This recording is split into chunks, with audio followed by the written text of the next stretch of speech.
Le doy la bienvenida al tema 3, normotipos, técnicas y herramientas de evaluación.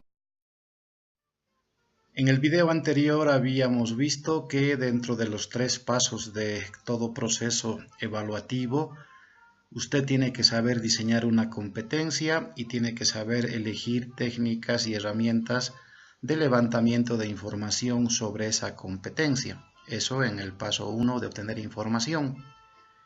En el paso 2, usted debe saber elaborar un normotipo o criterio de comparación para que pueda comparar la información que obtuvo en el paso 1. Y finalmente, en el paso 3, usted debe tomar las decisiones una vez que ha levantado la información y la ha comparado con un criterio de comparación. Debe tomar las decisiones y debe informarlas a la universidad, al estudiante, a través de los distintos formatos que el centro de estudios le vaya a proporcionar. Hablemos ahora de las técnicas y herramientas y hablemos también de los normotipos. Hablemos sobre los conceptos básicos. Una técnica de evaluación normalmente refiere al cómo voy a obtener la información. Una técnica es más o menos la estrategia, el cómo. En cambio, una herramienta de evaluación refiere al con qué se va a obtener la información. El normotipo es normalmente un criterio de comparación. ¿Con qué voy a comparar la información que he obtenido? Pongamos un ejemplo. Una técnica de evaluación podrá ser la observación, el diálogo, exámenes orales, prácticos, etc. En cambio, un instrumento es ya algo más concreto. Podrá ser un registro anecdótico, una prueba escrita, etc. Dentro del proceso de evaluación, la aplicación de técnicas y herramientas de evaluación se dan en el primer paso, en el paso de obtener la información. En cambio, el normotipo se da en la segunda parte, en la formulación de juicios de valor. Para formular los juicios de valor, yo debo tener un instrumento que se llame normotipo, que se llame criterio de comparación. Ahí tiene usted en pantalla un posible ejemplo. Yo le estoy pidiendo a un estudiante que me haga un trabajo de investigación. Esa es la herramienta, ¿verdad? Pero una vez que me entregue la herramienta, yo debo revisarla, yo debo evaluarla. Por ejemplo, yo voy a evaluar la presentación del informe, voy a evaluar su organización, voy a evaluar su contenido y su redacción. Y podré decir que los mismos son malos, son regulares, son buenos o muy buenos si es que cumplen ciertos criterios. Ese es mi normotipo. Pongamos un ejemplo. En el caso de la redacción, yo diré que la redacción es mala si posee muchos errores de ortografía y gramática, si tiene falta de coherencia. O yo podré decir que la redacción es buena si tiene pocos errores de ortografía y gramática. Este normotipo, esta tabla, estos criterios deben estar redactados de antemano, antes de que el estudiante me entregue su informe de investigación. Por eso es trabajo del docente, de la docente, elegir las técnicas e instrumentos de evaluación que vea más convenientes y también elaborar los criterios de comparación o normotipos. Estos normotipos también van normalmente acompañados de una escala de calificación. Dependiendo de si el estudiante me entrega un trabajo de investigación con redacción mala o buena, yo podré asignarle de 1 a 2 puntos, de 3 a 4, de 5 a 6. Eso ya es decisión del docente o de la docente. Aquí lo importante es que usted se dé cuenta que toda herramienta que usted aplique para obtener información debe ir acompañada de un normotipo, de un criterio de comparación que le permita a usted decir que un trabajo, por ejemplo, en este caso, es malo o es bueno en su redacción, es malo o es bueno en su organización, es regular o es muy bueno en su presentación y que de acuerdo a eso requiere cierta calificación. Ese es un normotipo. Entonces, usted en el paso 1, obtener información, usted decide qué técnica, usted decide qué instrumento. Aquí no hay recetas hechas. Cada docente tiene la libertad y debe tener el criterio para elegir cuál es la mejor técnica y cuál considera que es el mejor instrumento, y con ello debe levantar información sobre la competencia que desea que su estudiante logre. Pero también debe tener redactado un normotipo, un criterio de comparación para que compare usted esa información obtenida. Y como estamos viendo en pantalla, ese normotipo le permitirá a usted decir si el trabajo es bueno, malo, regular, muy bueno, y le permitirá a usted asignarle una escala de calificación. Con todo eso usted podrá tomar las respectivas decisiones, podrá aprobar, podrá reprobar al estudiante y tendrá que informar todo eso a través de los formatos que su universidad le proporcione. No existen recetas mágicas sobre qué tipo de técnicas y qué tipo de instrumentos se deben elegir cuando uno evalúa competencias profesionales. Tampoco hay recetas mágicas sobre cómo elaborar normotipos o criterios de comparación. Lo que sí sabemos es que las 3 dimensiones que componen una competencia, los conocimientos, las habilidades y las actitudes, tienen distintas características las cuales deben tomarse en cuenta al momento de hacer una evaluación. Por ejemplo, la dimensión del conocimiento, la dimensión del saber, refiere al dominio cognitivo. Esto es, las ideas, las informaciones de hechos, datos, conceptos, etc.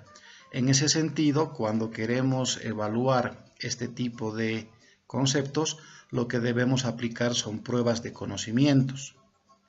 Cuando aplicamos pruebas de conocimientos, debemos saber que hay distintos niveles en los cuales nos podemos mover. Un primer nivel que debo yo saber como docente es evaluar el tema de la recordación, el tema de la memoria básica. Por ejemplo, puedo pedirle a un estudiante que memorice una fecha, la fecha de la fundación de Bolivia. Un segundo nivel en el campo cognitivo, poquito más complejo, es el tema de la comprensión. Una cosa es que yo recuerde la fecha en la que se fundó Bolivia, otra cosa es que yo explique cuáles fueron los procesos que llevaron a la revolución que produjo la fundación de la República. Y finalmente tenemos un tercer nivel mucho más complejo, que sería ya el de la resolución de problemas. No solamente debo recordar datos, no solamente debo comprender cómo son los procesos, sino que debo ser capaz de resolver situaciones nuevas.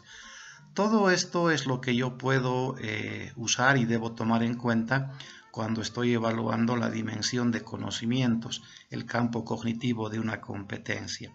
Ahí tienen en pantalla los diferentes verbos que yo puedo utilizar tanto para redactar la competencia o para tomar la decisión de qué técnica y de qué instrumento de levantamiento de información debo tener, y asimismo qué tipo de normotipo o criterio de comparación debo crear.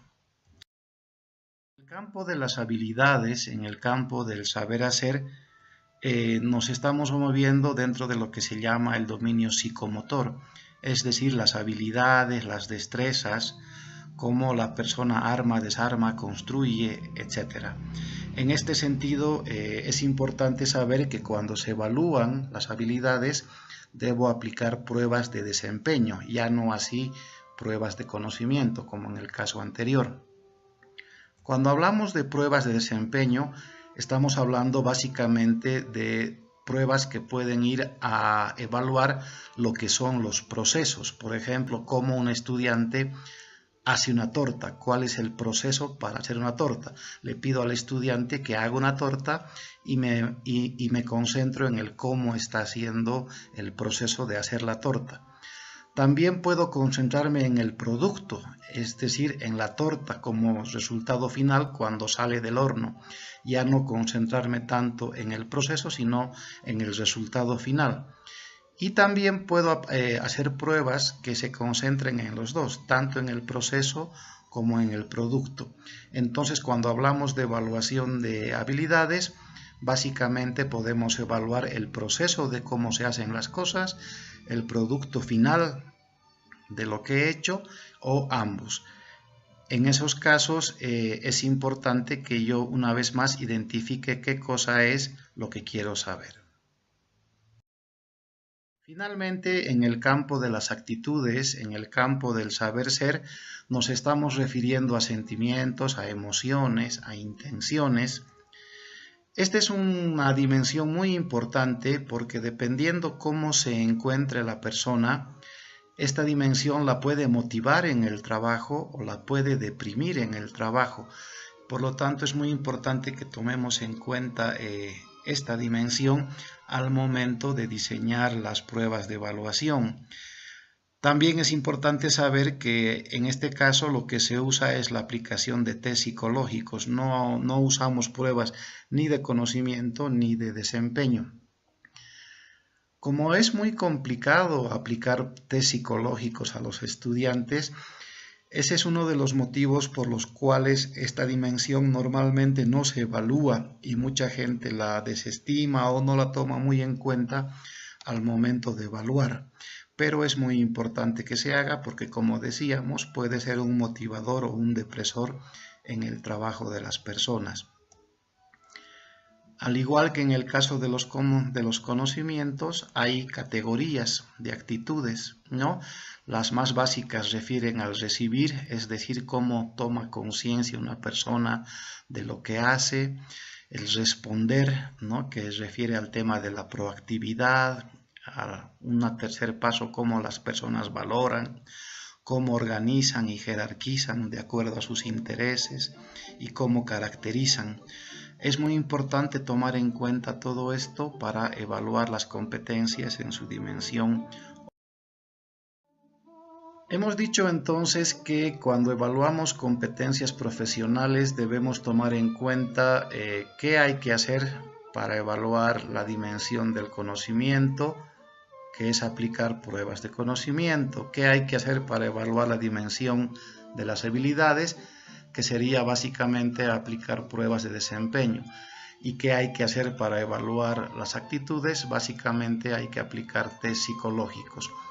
Como una competencia es siempre la integración de las tres dimensiones, el desafío del docente, el arte de la evaluación consiste en que se elijan técnicas y herramientas que puedan aplicarse a las tres dimensiones de manera simultánea.